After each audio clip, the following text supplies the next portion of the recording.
Paano gumawa ng GCash account ngayong 2025? Okay, so sa video ito mga lalabs, ituturo ko po sa inyo step by step kung paano po tayo gumawa ng GCash account. Okay, so wala pa pong GCash account dyan, mag-download lang po muna kayo sa Apple Store or kaya sa Play Store, no? I-type nyo lang po yung GCash, lalabas na po ito, install lang po nyo, no? So, okay, pag makapag-install na kayo, makapag-download na kayo ng GCash account, ganito na po yung unang makikita ninyo. So, maglalagay lang po kayo dito ng inyong pinaka-active na number. Yun kasi yung gagamitin natin sa ating GCash. Okay, so dito, maglalagay kayo. Huwag nyo lang po ilalagay yung 0. Okay, diretso na 9. Tapos, mag-next na kayo. Okay, so ang kasunod po, ito po. Pag next nyo, ito po yung kasunod na makikita nyo. So dito, magsisend po ng OTP si GCash, yun sa number na nilagay ninyo, at kukunin nyo po at ilalagay dito. Okay, so kagaya nito. So, yan po yung OTP. So, ilagay nyo po yan at pagkatapos po mag-next na kayo. Pagka next ninyo, ito po yung makikita ninyo. Okay, so new account na. So, click nyo po yan. Okay? So, siya nga pala sa mga bago lang po naligaw sa channel ko, kung nakatulong sa inyo, kung nagustuhan nyo yung video nito, baka naman pwedeng maglamig sa inyo dyan, mag-subscribe kayo, mag-like. Kung may mga tanong pa po kayo, wag po kayong mahiyang, mag-comment lang po sa baba. Okay, dito ang kasunod po, tell us about yourself. So, basic lang siya, birthday, lagay mo, then, are you Filipino? Yes or no? So, yes, syempre, diba? Pagkatapos po ay mag-confirm. Dito sa baba, confirm lang tayo. Okay? So, dito ang kasunod pagkatapos ng confirm, ito po yung kasunod makikita ninyo.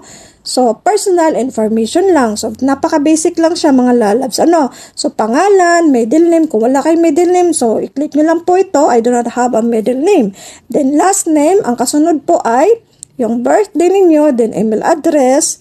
Email address, kung hindi nyo po alam kung paano gumawa ng email address, ay mag-search lang po kayo sa YouTube kung paano gumawa ng email address, okay?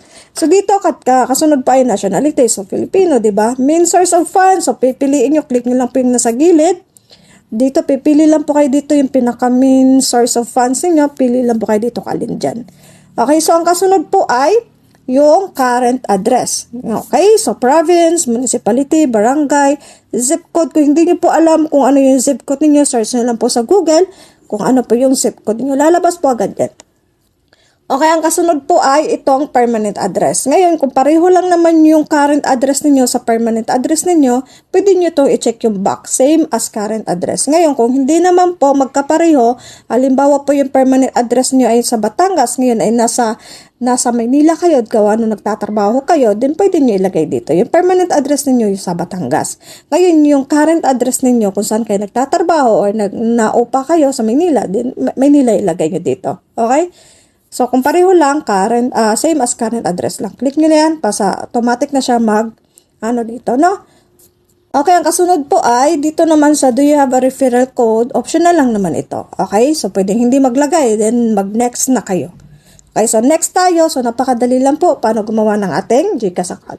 Dito naman, ang kasunod po ay gagawa tayo ng pinaka-password ng ating GCash account, no? So, impin. So, 4 to na number. So, kayo na po bahala maglagay dyan. At pagkatapos po, punta kayo sa baba. Click nyo lang po itong I agree, then confirm. Okay, so confirm natin. Pag confirm, ito po yung kasunod na makikita ninyo. So, dito naman po ay meron ng bagong ngayon si GCash na mas safe yung ating account kasi also diba yung mga scam. Ngayon, ang cellphone mo lang ang kailangan i-register, yun lang din po ang pwedeng makapag-access ng GCash account ninyo. So dito, punta kayo sa baba, i-click nyo lang po yung yes, registered this phone. Yung phone nyo lang po ang maaaring makapag-access ng GCash account ninyo. Okay, so pag-click nyo po niyan, ito po yung kasunod na makikita nyo, magsisend ulit po ng OTP si GCash sa inyo, doon sa number na nilagay ninyo, then ilalagay nyo dito. Okay, pagkatapos po, submit na.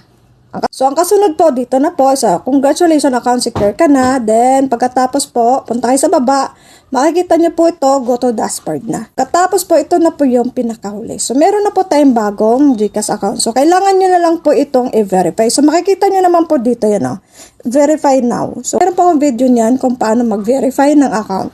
Okay, so panoorin nyo na lang po, no? So, hanggang dito na lang po. Sana po nakatulong sa inyo. You're welcome.